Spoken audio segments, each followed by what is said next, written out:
What's up guys? Welcome to AnimeKouhai. If you'd like to help me out, please hit the like button and subscribe to my channel. After all, the 8 creatures introduced at the time lacked such ferocity. Answer: yes, even if it isn't the same thing technically speaking. A phenomenon that is related to naming has been confirmed. As a result, the connection between Kumara and the particular tailed animals has grown stronger.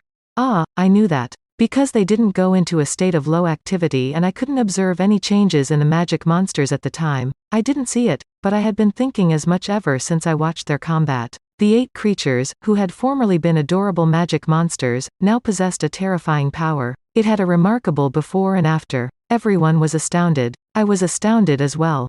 In reality, I had given Kumara the equivalent of 9 names. As a result, the 8 and Kumara's relationship had grown stronger. Furthermore, Kumara's primary body received the strength from the tailed creatures' increased strength from absorbing the labyrinth's dense magicules. Well, fretting over what has already been done was pointless. I'll claim that the outcome was generally positive because Kumara might have been vanquished without it.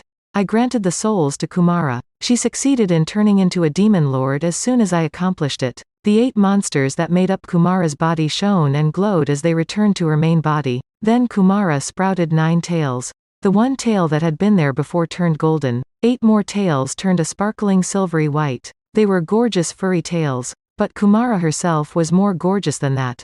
Given her childlike appearance, Kumara was absolutely inconceivable with her luscious and attractive form. She seemed to have gained in attractiveness. Silky and beautiful, her long hair cascaded down her back and turned from brown to golden, reflecting the light like the ears of rice. Was it evolution that led to beauty?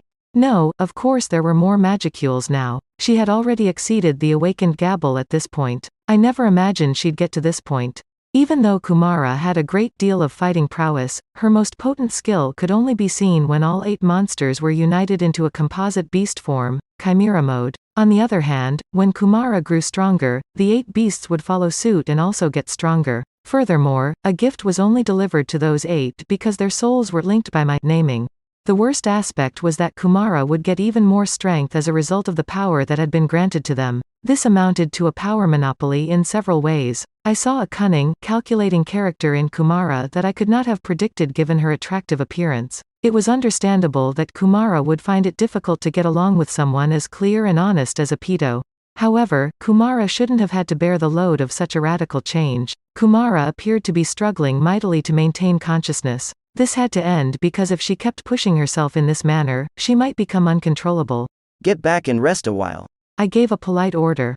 Although Kumara appeared a little dissatisfied, she honestly carried out my directive. She would probably fall asleep like Ranga and get acclimated to her newfound strength. In any event, I was excited to watch her develop. No, she is already very attractive at this point in her life. Kumara eventually departed and went back to her own guardian world. The party kept going. Next came Zeun and Aito. I began with Aito first and saved Zeun for last.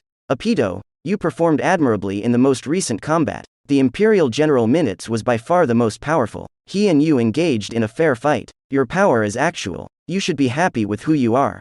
At the end of the day, I didn't want Aito to give me power. Honey was all I really wanted, and all I could hope for was an increase in the quantity and caliber of the honey. It was odd that Aito had joined the Elite 10, and became an insect queen before I even noticed it. I know you're joking.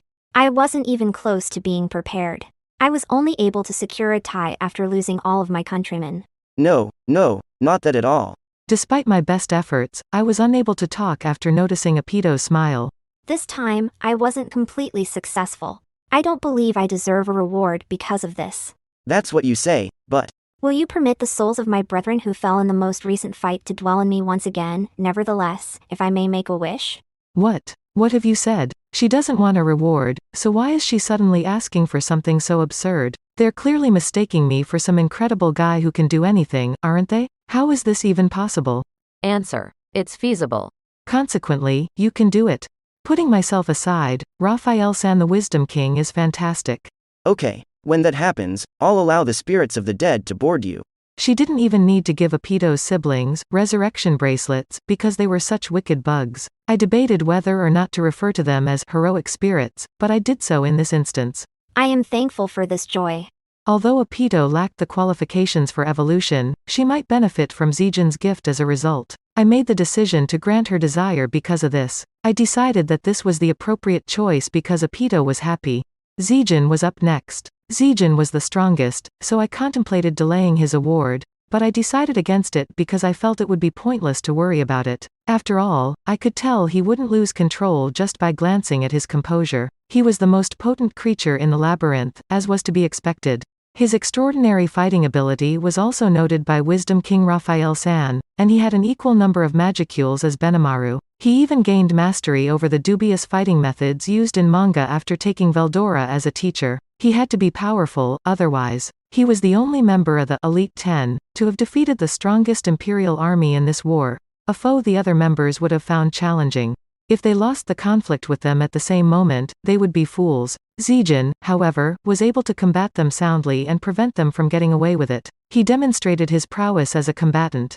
Zeun was presumably now powerful than any typical demon lord, albeit this was only assumption. If I let my guard down, even I, an awakened, true demon lord, could lose to him. But for such a Zeun to awaken, I was starting to grow pretty concerned because I had heard that not even Diablo and his allies could defeat him. But that was back then, and this is now. Now was not the time to worry about this. Several awakened demon lords were already in the making. 5 of them had already received souls from me, and the procedure for evolution was still going on. I had been sensing a surge of power as evidence. Through the food chain, the harvest festival for those who had dozed off was being returned to me. Although that was a lot of power, my body was able to absorb it without any issues, as if it were a tank running low on fuel. There shouldn't be any issues. For this kind of stuff, momentum was essential, so I would just follow it. Keep going forward and don't be frightened. That's pretty much how I felt. Contemplating the reverse of events. How powerful might Zeun develop? That made me happy to consider it. Zeun might have surpassed me, but as long as the food chain persisted, my advantage would not be lost. I firmly believed this and continued the process without hesitation. Wow, you're something. Sincerely, I didn't anticipate you to be this powerful. All credit goes to Rimuru-sama and his direction. No, Veldora was the one who taught you, but hold on. Raphael-san, the Wisdom King, had also been snooping around behind my back. Then maybe he believed that was me. I figured that correcting him would be too much bother, so I just left it at that. You don't have to act modest. It's only possible because of your tireless work. Please keep honing your power for me, and starting today, you may refer to yourself as the Mist Lord. Yes, I felt moved by wonder. Zeun was as reserved as usual, yet my comments moved and inspired him. Zeun must have heard gospel in what may have sounded like random phrases to me. I guess he had a stronger worship filter than I had anticipated, but being admired at this level isn't all that horrible, is it? I had assumed that I would only be guarding a rare bug, but it turned out that I would suddenly be the one being guarded. Zeun's development wasn't something I actively encouraged, rather, it was a result of his talent. Additionally, there was the powerful magic that Veldora was leaking out as well as the training grounds where people might survive death. Furthermore, Zeun had a training partner who was far superior to him. Nothing more could be desired. Well, those were still unimportant reasons. All that mattered was that he became stronger as a result. I surrendered the souls to Zeun. Zeun briefly shook but was able to use only his resolve to restrain the onslaught of force. He was dealing with it, unlike Gabble, with sheer tenacity. I felt a little gutless for falling asleep so quickly after seeing him do it. I didn't think that was something that could be accomplished with simply spirit and guts, but after seeing the actual example right in front of my eyes, I could no longer dispute it. Zeun grew into a creature that is absolutely scary. A portion of his exterior shell was changed into Hihirakane under his command. Zeun's exoskeleton was akin to mythical grade toughness, in addition to being paired with various laws. This implied that he was armed with his own body. Zeun was undoubtedly the strongest in terms of combat prowess alone. Although the supremacy of spiritual life forms in battle was unaffected by their strength, but even so, they were undoubtedly dangerous. Zeun appeared to be developing a variety of new skills even at this point in his evolution. It would be fascinating to observe his evolution throughout time. The Harvest Festival was undoubtedly still going on despite Zeun's willful denial. And as was to be expected, Aito seemed to be the only one who received gifts. The only ones I assisted by giving them my own cells were Zeun and Aito. Aito was Zeun's only blood relative as a result. Despite the fact that there were other hazardous species in the bug hierarchy, they were practically wiped out in this defense fight. They would have to wait for their own natural emergence rather than being resurrected. The others were Aito's dependents, but they were all dead. These bug souls were recently surrendered to Aito. I was unsure of what she would do with them, but it appeared like she would use them to improve herself.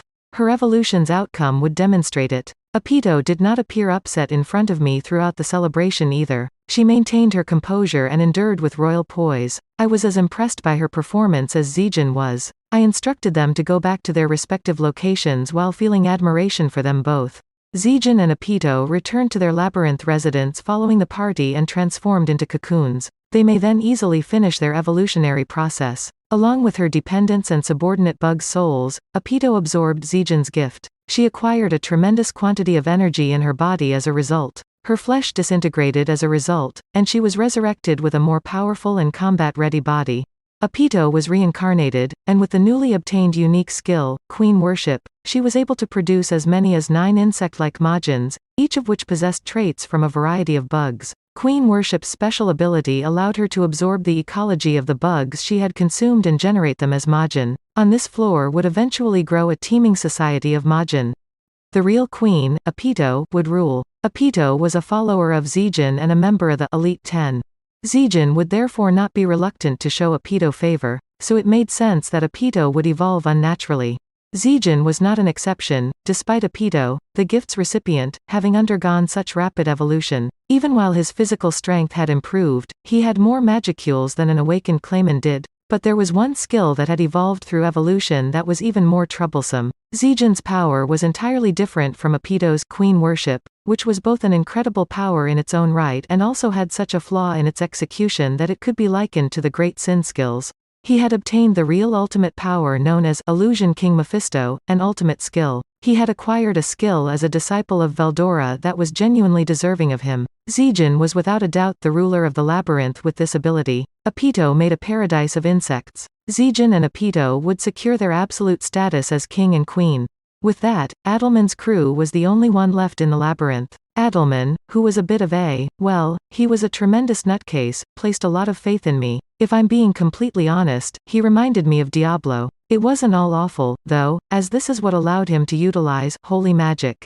That's it for this video, guys. Thank you for always watching my videos and supporting my channel.